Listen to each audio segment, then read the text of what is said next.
Apocalipsis capítulo 15, allí estamos. Anoche hemos terminado el capítulo 14.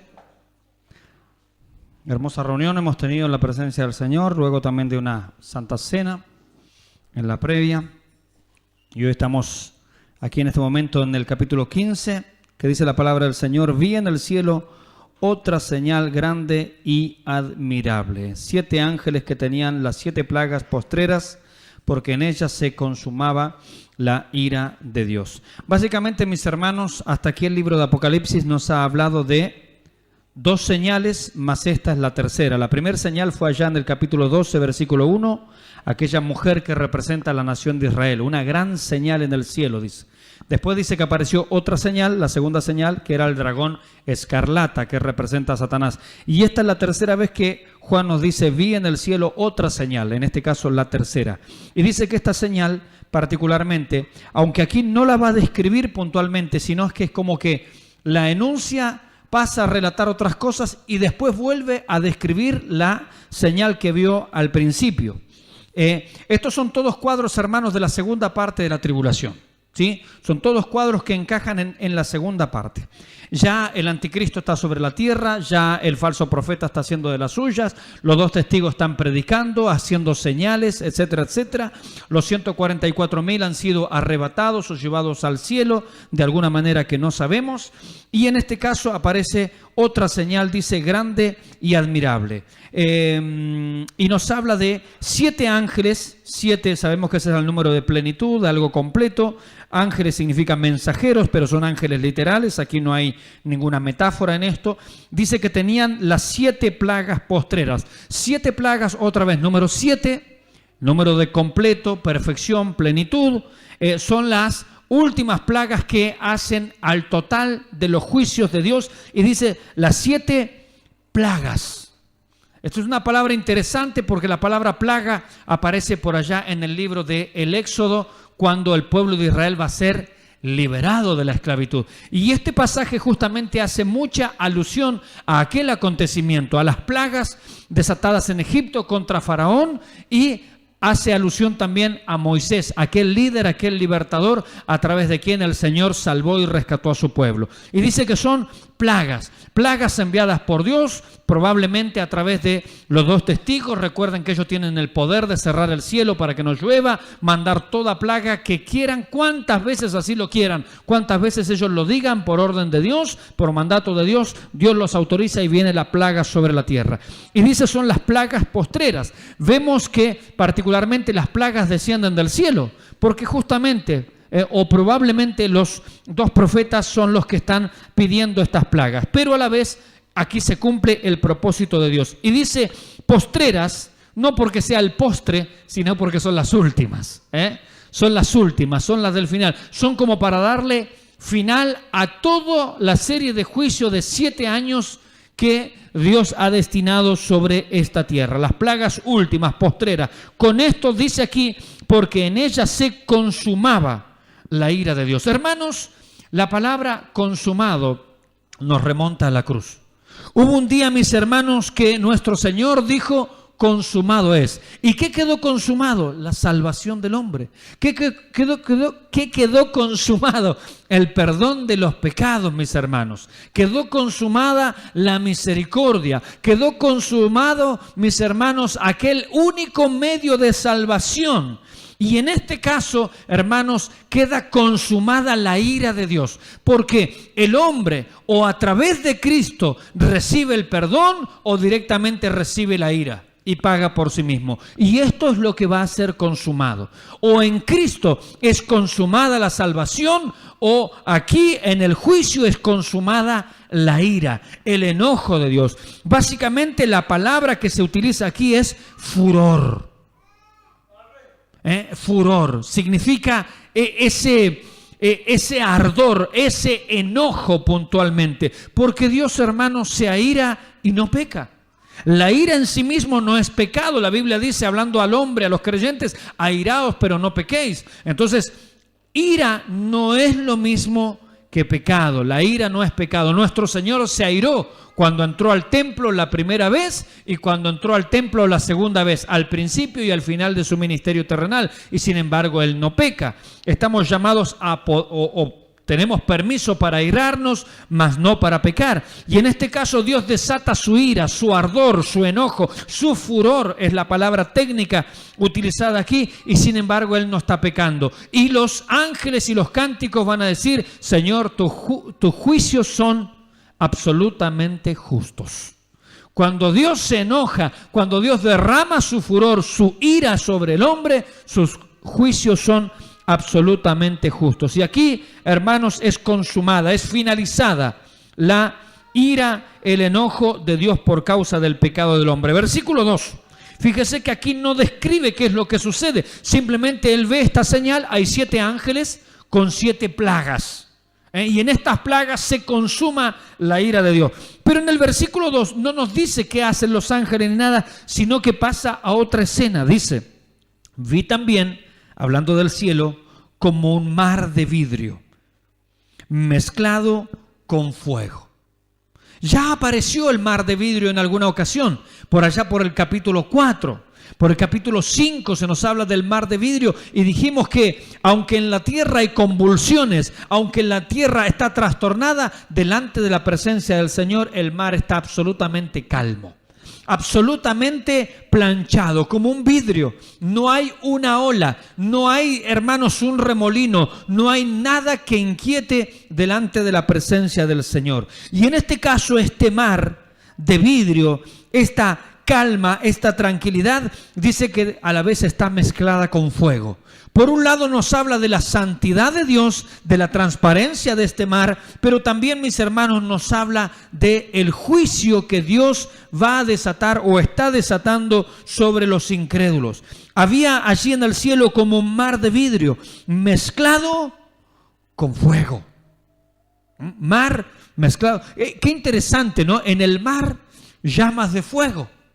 En el mar allí el fuego y no se apaga, el fuego está encendido, el mar, no, el agua podríamos decirlo, no lo detiene, es un mar mezclado con fuego.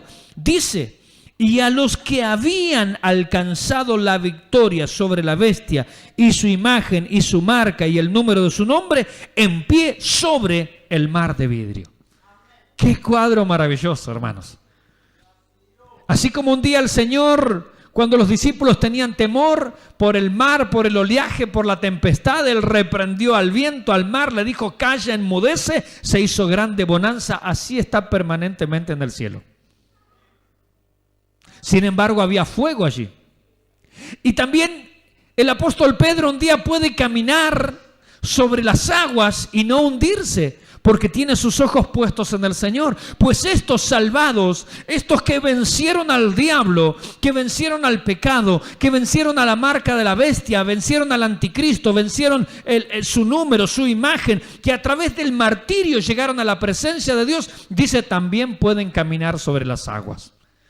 Hermanos, qué consuelo es saber que aquellos que confían en Cristo tienen poder de sobreponerse a cualquier dificultad.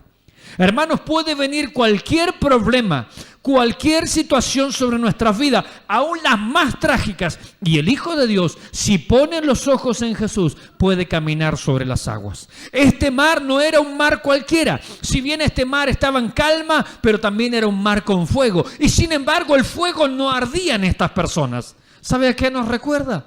Aquellos jóvenes que se paseaban en el horno de fuego. Dice que salieron los jóvenes y ni siquiera olor a humo había en ellos. Me recuerda también a mí la zarza, una simple zarza que ardía pero no se consumía. Hermanos, gloria al nombre del Señor, porque el creyente también puede estar en medio del fuego, en medio de la tribulación, pero dice el Señor: la llama no arderá en ti, si pasares por las aguas no te anegarán. Y si por las llamas, estas no arderán en ti. Pues estos hermanos pasaron por el fuego de la tribulación, pero el fuego de la tribulación, ni el diablo, ni el pecado, ni el anticristo, ni el falso profeta, ni nada pudo con ellos, porque tenían sus ojos puestos en Jesús. Hermanos, el apóstol Juan habla a los hermanos, a los creyentes, y dice, hablando acerca de los jóvenes, dice: porque vuestra fe ha vencido al mundo. Hermanos, lo que ha vencido al mundo es nuestra fe. Todo este mundo se opone a los hijos de Dios, pero sin embargo la fe del Hijo de Dios vence al mundo, porque nuestra fe está puesta en aquel que ha vencido al mundo, justamente.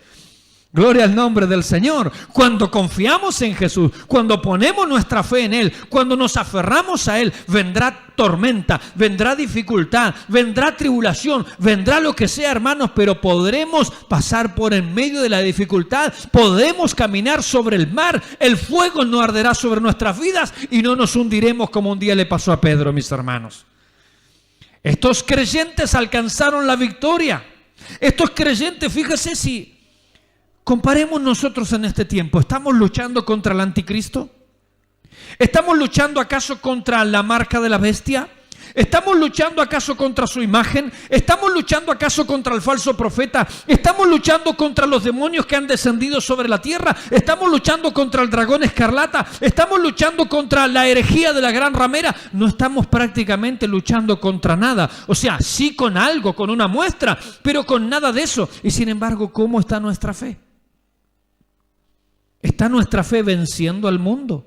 ¿Está nuestra fe venciendo al pecado? ¿Está nuestra fe venciendo los problemas y dificultades, estas leves tribulaciones que hoy tenemos? ¿Está nuestra fe venciendo eso? ¿O estamos siendo vencidos, aplastados, que necesitamos un cricket hidráulico debajo nuestro para poder levantarnos?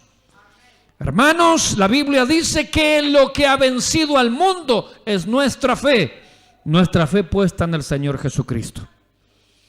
Hermanos, hay una fe que vence absolutamente cualquier cosa, cualquier dificultad, y es la fe puesta en el Señor. Y dice a los que habían alcanzado, ¿qué? La victoria. Estos no eran hermanos derrotados. Alguno dirá, bueno, le costó la cabeza. Está bien, pero alcanzaron la victoria. Porque el que pierda su vida por causa de mí, la hallará, dice el Señor. Y si en este tiempo el mundo nos está confrontando, en definitiva, contra la espada y la pared, ¿eres cristiano, sí o no? Es hora de responder también. David no era un buscaleones, pero cuando el león lo buscó, él sacó las garras también. ¿Verdad que sí? Claro que el creyente no debe andar buscando leones para matar. Por supuesto, pero cuando el león viene, es hora de actuar, mis hermanos. Cuando el pecado viene contra nuestras vidas, cuando las influencias satánicas de nuestro mundo, en la escuela, en la sociedad, en el barrio, en nuestra familia, en nuestra vida personal, vienen contra nosotros, es hora de resistir al diablo y huirá de vosotros, dice la Biblia. Mis hermanos, hay momentos en que nosotros tenemos que actuar y pararnos firmes en la fe. A estos creyentes les costó la cabeza. ¿Sabe qué? Hoy en día, hay creyentes que allá en Siria les cuesta la cabeza ser cristianos por causa de ese grupo terrorista llamado ISIS. Gente dominada por el anticristo. No solamente evangélicos, también católicos sabemos. Y de cualquier otra gente que no piense como ellos. Les cuesta la cabeza hoy en día, mis hermanos. Ya está pasando, pero esto es, la Biblia dice, principio de dolores. La presidenta lamentablemente habló de esas cosas como una puesta en escena hollywoodense. La verdad habría que ser más respetuoso para referirse a eso. No creo yo que a los familiares de los periodistas, a quienes degollaron frente a las cámaras de televisión y luego los subieron a internet, le causen gracia esas palabras. Y ni siquiera estamos hablando ahí de cristianismo o no cristianismo, seres humanos, degollados, martirizados simplemente por pensar distinto. Hermanos, si eso está pasando hoy en día, pero lo que se viene es peor. Lo que está pasando ahora no es nada comparado con lo que viene. Pero nuestra fe en el Señor Jesucristo vence al mundo, mis hermanos. Bendito sea el nombre del Señor.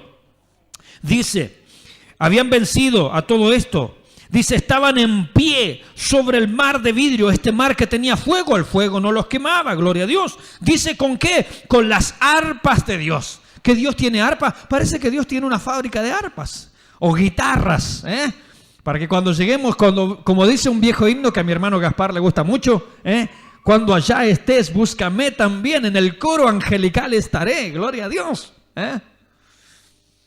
Y esa canción dice, a veces los problemas de este mundo hacen o quieren hacer que mi vida vuelva atrás, mas lo que debo hacer es seguir al Salvador y no dar miradas hacia atrás. Cuando allá estés, búscame también, en el coro angelical estaré. Claro, Dios tiene allí instrumentos para todos y todas. Gloria a Dios. Allí dicen que las arpas eran de Dios, no es que la gente subió con arpa y con guitarra. Las arpas eran de Dios. Llegaron allá, tomen instrumento, alaben al que vive, glorifiquen al que vive, exalten al que vive. Las arpas, las cítaras, las guitarras de Dios, allí estaban para que alaben su nombre. Versículo 3 dice, y cantan. Oh, gloria a Dios. Cuando nosotros pasamos por angustia o tribulaciones, ¿qué hacemos? ¿Cantamos? ¿Tocamos? ¿O es un mar de lamentos? ¿O es el muro de los lamentos? Otra que el muro de los lamentos de Jerusalén. Oh, gloria a Dios. Y cantan, dice, ¿el cántico de quién? De Moisés. Y uno dirá, ¿qué tiene que ver Moisés aquí?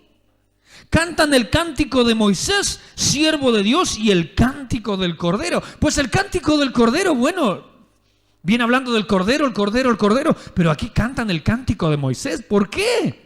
Señor, ¿por qué? Porque en primer lugar subieron, acuérdense, las primicias, 144,000 sellados. Pero acá viene gente, aparentemente del pueblo de Israel también, por el cántico que elevan, por la forma de cantar. Estos son los que le siguen a los primeros que ascienden al cielo. Después vendrá seguramente esa multitud que no se podía contar ni enumerar. Estos también vencieron, estos a costa de su vida, llegaron a la presencia del Señor. Pero dice que cantaban el cántico de Moisés. ¿Leemos el cántico de Moisés? Lo tengo aquí, mire, marcado en mi Biblia. Capítulo 15 del Éxodo. Entonces, cuando cruzan el Mar Rojo, cantó Moisés y los hijos de Israel este cántico a Jehová. O sea que este cántico es el que van a cantar. ¿Se da cuenta? Porque este es el cántico de Moisés, siervo de Jehová.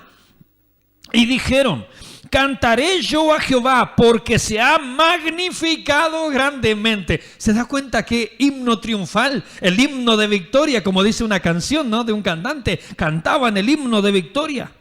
Ha echado en el mar al caballo y al jinete. Sin embargo, ellos están en pie sobre el mar, mezclado con fuego, y ellos no se hunden. Pero el anticristo parece que hace agua por todos lados. Es lo que ellos están diciendo. Gloria a Dios. Jehová es mi fortaleza y mi cántico. Él ha sido mi salvación. Este es mi Dios y lo alabaré. Dios de mi Padre y lo enalteceré. Jehová es varón de guerra. Jehová es su nombre. Echó en el mar los carros del anticristo, podríamos decir. Gloria a Dios. Aquí dice los carros del faraón, pero acá echó en el mar los tanques del anticristo, los avioncitos del anticristo. Los helicópteros Apache del anticristo y cuánta cosa más. Las bombas atómicas del anticristo las echó en el mar. Gloria a Dios. Echó en el mar los carros de Faraón y su ejército, y sus capitanes escogidos fueron hundidos en el Mar Rojo. Esto es como la batalla naval. Dios le dice, hundido. Hundido, le dice. Los abismos los cubrieron, descendieron a las profundidades como piedra. ¿Qué sucederá al anticristo cuando el Señor venga? Dice, el Señor lo matará con el resplandor de su gloria, con la potencia de su venida. Dice, versículo 6, tu diestra, oh Jehová, ha sido magnífica en poder. Tu diestra, oh Jehová, ha quebrantado al enemigo. Esto cantan. Y con la grandeza de tu poder has derribado a los que se levantaron contra ti. ¿Enviaste qué? ¿Me estás siguiendo la lectura? Enviaste tu ira. Es lo que dice aquí. Se va a derramar la ira. Enviaste tu ira. Los consumió como a hojarasca. Versículo 9. El enemigo dijo, el anticristo dijo, Faraón dijo, perseguiré, apresaré, repartiré despojos. Mi alma se saciará de ellos. Sacaré mi espada, los destruirá mi mano. Sin embargo, Dios, soplaste con tu viento, los cubrió el mar, se hundieron como plomo en las impetuosas aguas. ¿Quién como tú, oh Jehová, entre los dioses? ¿Quién como tú, magnífico en santidad, terrible en maravillosas hazañas, hacedor de prodigios? Versículo 13, condujiste en tu misericordia a este pueblo, ¿qué? Redimiste, lo llevaste con tu poder, ¿a dónde? Pero si ellos no subieron al cielo, ¿se da cuenta que este es un cántico profético? Cuando Moisés cruza el mar, estaba del otro lado de la península del Sinaí. Podríamos decirle, hey Moisés, tranquilo, tranquilo, cruzaste el mar y ahora estás en la península del Sinaí. Calma, calma, que no panda el cúnico. Pero sin embargo, acá dice, versículo 13, fíjese qué profético es. Por eso estos salvados cantan el cántico de Moisés y se va a cumplir literal. Es más, se va a cumplir mejor que en los días de Moisés mismo. Porque acá dice, condujiste en tu misericordia a este pueblo que redimiste, comprar a precio. Lo llevaste con tu poder, ¿a dónde? A tu santa morada. 14, lo oirán los pueblos y temblarán, se apoderará dolor de la tierra de los filisteos. Versículo 17, tú los introducirás y los plantarás, ¿en dónde? En el monte de tu heredad, en el lugar de tu morada. Pues ¿dónde vive Dios? En el cielo. En el lugar de tu morada que tú has preparado, oh Jehová, en el santuario que tus manos, oh Jehová, han afirmado. Jehová reinará eternamente y para siempre. Oh, gloria a Dios, qué cántico, hermanos. Y ellos venían de la gran tribulación y así hablan. Gloria a Dios. Qué diferencia, ¿no? Es pasar por las tribulaciones, pero contar con este Dios, ¿no? Qué distinto, mis hermanos. Qué distinto es poder confiar en este Dios todopoderoso, en este Dios que todo lo puede. Fíjese que la gente va a estar diciendo, wow, ¿quién como la bestia? Su pueblo dice, ¿quién como Jehová? Magnífico en santidad, hacedor de maravillas. Gloria a Dios. Qué contraste, hermano. ¿Se da cuenta que no hay comunión entre la luz y las tinieblas, entre Belial y Cristo? No hay comunión, no hay posible comunión. Piensan distinto, opinan distinto, hablan distinto, adoran distinto. Gloria al nombre del Señor. Dice, cantan el cántico de Moisés, siervo de Dios, y el cántico del Cordero. Hermanos, mire, Moisés viene a ser obviamente como un tipo de Cristo, como una figura de Cristo. Él fue su libertador. Los libró de Faraón a través de juicios. Ellos pudieron cruzar el mar, ellos cantaron, ellos tenían gozo y Faraón con su ejército fue muerto. La salvación les trajo Moisés en aquel caso y la entrada a Canaán. Ahora nuestro Señor, Él mismo significa el Salvador. Él no es tipo de Cristo, Él es Cristo, gloria a Dios, bendito sea su nombre. Él es nuestro Salvador, nuestro Josué, nuestro libertador. Él libra a estos hermanos no solo de Faraón, sino que los libra directamente del anticristo, a través de los juicios que está derramando, a través de las plagas que derrama, como dice aquí, como Moisés en Egipto. Moisés los hizo cruzar el mar, pero este los hace cruzar de muerte a vida. Gloria a Dios. Cuando entró el pueblo de Israel en el mar, ¿qué pasó? Es como que de la vista desaparecieron. Dice, no todos en Moisés fueron bautizados. Entraron por acá, pero salieron por allá. Y estos creyentes entraron a la tumba, pero salieron del otro lado. Parece que la tumba está agujereada, mis hermanos. Gloria a Dios. Gloria al Señor. Quien entra a través de la tumba de Cristo tiene la salida, tiene la luz por el otro lado, mis hermanos. Estos cantan con gozo. Faraón, el anticristo, será muerto con todo su ejército. Cristo trae salvación y la entrada no a Canaán, está llena de guerra y de problemas allá. No, directamente a la morada de Dios, al cielo donde está el Señor. Cuán maravilloso, hermanos, y cuán más sublime es lo que el Señor Jesucristo ha ganado para los que le temen. Diciendo, ¿qué cantaban? Palabras. Grandes, esto lo cantamos aquí en esta iglesia, ¿no? Grandes y maravillosas son tus obras. Señor, Dios Todopoderoso, justos y verdaderos son tus caminos. ¿A cuánto le parecen gravosos los caminos del Señor? Pesado, uy, qué difícil, qué gravosos que son. Como decían los sacerdotes allí de Israel en la época de Isaías, oh, son gravosos, son pesados, siempre lo mismo, otra vez lo mismo, y otra vez Apocalipsis, y otra vez ir a la iglesia. Gravoso, pesado. Sin embargo, dice, justos, verdaderos son sus caminos, los caminos de Dios, esta senda antigua. Rey de los santos. También otra versión dice Rey de las naciones. Rey de los santos. Versículo 4, una pregunta. ¿Quién no te temerá, oh Señor? O sea, ante lo que Dios hace, aún con el mismo diablo, y con todos sus seguidores, ¿el hombre no temerá a Dios? Ay, la Biblia dice que es sabio temer a su nombre. Dios es temible, hermanos. Y hoy cuando hablábamos en la Santa Cena citamos la carta a los Hebreos que decía, ¿no?, que teníamos que servirle con temor y reverencia. Aún sus hijos, cuánto con mayor razón. Sus hijos, los que le conocemos, servirle con temor y con reverencia. Y pregunta, ¿quién no te temerá, oh Señor, y glorificará tu nombre? Como está escrito, vivo yo, dice el Señor, que ante mí se doblará toda rodilla y toda lengua confesará: Jesucristo es el Señor. Gloria a su nombre para siempre. Por lo cual todas, escuche, fíjese, acá se están anticipando, todavía no terminó la tribulación, queda muy poquito, pero este grupo se adelanta y dice, todas las naciones vendrán y te alabarán, dando cumplimiento hacia tantas profecías en el Antiguo Testamento, que dice que de todas las naciones vendrán y se tomarán aún del manto de un judío y le dirán, iremos con vosotros a adorar a Jerusalén, a adorar al Rey. Gloria a Dios.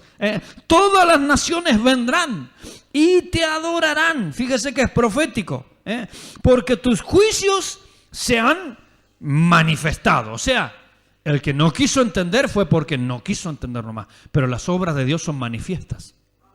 Dios no está haciendo algo oculto. No es que Dios le está diciendo al hombre, mire, hago esto para que ustedes se den cuenta. Es como un mensaje subliminal los juicios. No. Dios lo que está diciendo es tan evidente que es la mano de Dios contra el hombre para que el hombre se arrepiente y se vuelva de su mal camino. Nos recuerda esto a uno de los profetas, ¿se acuerdan, no? Yo hice caer la lluvia en una parte, en otra no. Traje hambre a una parte, a otra no. Con todo esto no os volvisteis a mí, dice Jehová. O sea, el propósito que tenía Dios es que el hombre entendiera y se volviera a Él.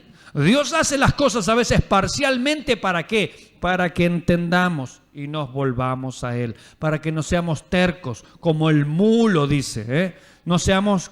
¿Quién predicó estos días acerca del mulo? ¿Alguien citó el mulo por aquí? No seáis como el mulo, que hay que atarlos, que hay que ponerle freno, ¿cierto? Si no nos acercan a ti. Y es una comparación que Dios hace con sus hijos. Pues Dios está manifestando sus juicios para que el hombre entienda y para que el hombre se vuelva a Él. Versículo 5. Hizo esta descripción. Después de estas cosas miré, y he aquí que fue abierto en el cielo el templo del tabernáculo de testimonio. Apertura. Se abre. Gloria a Dios, mis hermanos. ¿Por qué han subido estos? Y si han subido, alguien los tiene que estar esperando, ¿no? ¿Vieron cuando viene en visita, por ejemplo, viene el bus desde Chile con las hermanas Dorca? ¿Qué hacemos con el templo? Se abren las puertas. ¿Por qué? Porque alguien te está esperando. Y usted dirá, uy, qué pobre comparación. Bueno, es la primera que se me ocurrió. Pero mis hermanos, llegan estos creyentes al cielo y los están esperando. A Moisés del otro lado, ¿quién lo esperaba? Y la península del Sinaí, el monte Sinaí, todas esas cosas. 40 años en el desierto. Bueno, tampoco, si bien fue grandioso lo que Dios hizo, pero no fue precisamente lo que uno se imaginaba, ¿no? Pero por la dureza del corazón del propio pueblo de Dios. Sin embargo, aquí dice, llega la gente, llegan los buses al cielo con los salvados, se abren las puertas del templo, el tabernáculo del testimonio. Allí a la vista el arca, a la vista la mesa, a la vista con los panes de la proposición, a la vista el candelero de oro, a la vista el altar del incienso, a la vista absolutamente todo, mis hermanos. Gloria a Dios. Antes todo eso estaba vedado, pero ahora está abierto para sus hijos, para los salvados. Después de estas cosas miré, y aquí fue abierto en el cielo el templo del tabernáculo del testimonio. Y del templo salieron, ahora sí vuelve a los ángeles, salieron los 7 ángeles, los que nombró al principio, que tenían las 7 plagas, ¿se acuerda? Ya lo nombró. Y dice que salieron estos 7 ángeles vestidos de lino limpio y resplandeciente. ¿Se acuerda cómo va a vestir el Señor a la iglesia? Y a su esposa se le ha concedido que se vista de lino fino, limpio, resplandeciente, porque el lino fino es las acciones justas de los santos. Bueno, pues aquí tenemos seres angelicales justos. La justicia de Dios los ha cubierto, la justicia de Dios los ha preservado y la santidad les rodea. Gloria al nombre del Señor, esa santidad que emana desde nuestro Dios, por supuesto, porque Él es uno que es santo en sí mismo. Él sí que es su santidad, porque Él no obtiene santidad de nadie. Él es su verdadera, su santidad, ¿sí? No como algunos títulos blasfemos, ¿no? Su santidad, no, la santidad no emana de un hombre, la santidad absoluta emana de Dios, y todos los demás hemos sido santificados. Hemos recibido, somos como la luna nosotros, recibimos luz ajena, porque Cristo es el sol de justicia, mis hermanos. Limpio y resplandeciente y ceñidos alrededor del pecho con cintos de oro, cintos que hablan de nobleza, de realeza. Versículo 7, y uno de los 4 seres vivientes, no nos dice cuál ahora, el que parecía buey, el que parecía águila, el que parecía hombre, el que parecía oso, ¿era el otro? ¿No? Había buey, había león. Muy bien, hermano, muy bien, el león. Y uno de los 4 seres vivientes, no sabemos cuál, no sabemos, dice uno de los 4 seres vivientes, dio a los 7 ángeles el mismo, le dio las 7 copas de oro, llenas ¿de qué? De la ira de Dios, que vive por los siglos de los siglos. Acuérdese que en el capítulo anterior nos dijo que el cáliz, o sea, la copa, estaba en su mano, puro, sin rebajar, o sea, así en bruto, sin ninguna misericordia, nada, ya está, sin diluir. Y se les dio estas copas llenas de oro, estas copas de oro llenas de la ira de Dios, que vive por los siglos de los siglos. 8, y el templo se llenó, allí en el cielo, se llenó de humo, o sea, la gloria de Dios apareció, la gloria resplandeciente, la gloria refulgente, la Shekinah, la que bajaba allí en el tabernáculo, se llenó de humo por la gloria de Dios y por su poder, y nadie podía entrar en el templo hasta que se hubiesen cumplido las 7 plagas de los 7 ángeles. Hermanos, esto nos habla, en principio, cuando la nube cubría el tabernáculo, hermanos, aún dice que Moisés no podía entrar. En su momento, cuando fue erigido el tabernáculo y descendió la nube y lo llenó todo, hubo un momento en que no se podía ministrar. Después sí, la nube descendía y hablaba con Moisés, pero en un principio no.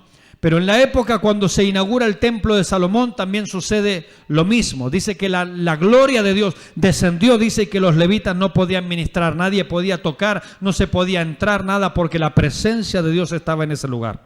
No se podía tener acceso. Hubo momentos especiales en la historia de Israel donde al templo no se pudo entrar, al tabernáculo no se pudo entrar porque Dios lo había ocupado todo. Y hermanos, eso por un lado. Aquí estará vedada la entrada allí al templo, y lo que nos deja ver esto, mis hermanos, que llegó este momento en que ya no hay intercesión posible. Porque cuando había un problema, ¿qué hacía Moisés? Acudía al tabernáculo e intercedía. Pero aquí ahora Dios dice, el templo en realidad no está cerrado, está llenado. Está llenado por su misma presencia, lo cual hace imposible de que alguien se acerque allí a interceder. Llegó el momento, fíjense que es la consumación de la ira, llega el momento, el tiempo en que ya no hay quien pueda hacer nada. Hoy en día, gloria a Dios, el único momento en que el hombre no puede hacer nada es cuando muere. Ya no hay tiempo. Pero aquí los hombres, con muy poco espacio de vida y de tiempo sobre la tierra, habrá un momento en que ya no se puede hacer nada. Ya las oraciones no entran, ya no se puede ministrar, ya no se puede hacer nada. Es simplemente hasta que se desate por completo lo que Dios tiene que derramar como último sobre esta tierra. Mis hermanos, nos quedamos con esta frase. Los juicios de Dios y los caminos de Dios son justos y son verdaderos. Bendito sea el nombre del Señor. En la próxima avanzaremos ya en el capítulo 16, que es la descripción de las copas, exactamente cuando cada ángel comienza a derramar las copas y los resultados que vamos a tener. Y en el capítulo 17 y 18 ya tenemos allí la descripción de la caída de Babilonia, el sistema religioso corrupto que domina y que dominará al mundo a través de la religión y a través del comercio y la política. Porque lamentablemente la religión en muchas partes y aún los evangélicos se han mezclado únicamente por intereses en el comercio y en la política. Si Dios llama a la política a alguien, gloria a Dios. Nehemías estaba en un cargo, Daniel también, José también, pero hermanos, fueron llamados y puestos por Dios en esos lugares. No buscaron ellos esos lugares. Y después, ya anticipándonos al final, porque ahora fíjese que ahora ya vamos por un tobogán. Vamos por un tobogán ahora. Capítulo 19, la batalla de Armagedón, mis hermanos. Gloria a Dios, la segunda venida, cuando aparece el jinete del caballo blanco, no el impostor que apareció ya con el primer sello, sino el jinete del caballo blanco. El capítulo 20, el milenio. El capítulo 21, mis hermanos, la nueva Jerusalén. Gloria al nombre del Señor. Y ya llegando al capítulo 22, el capítulo final. Hermanos, que el Señor nos bendiga, le damos la gloria a Dios.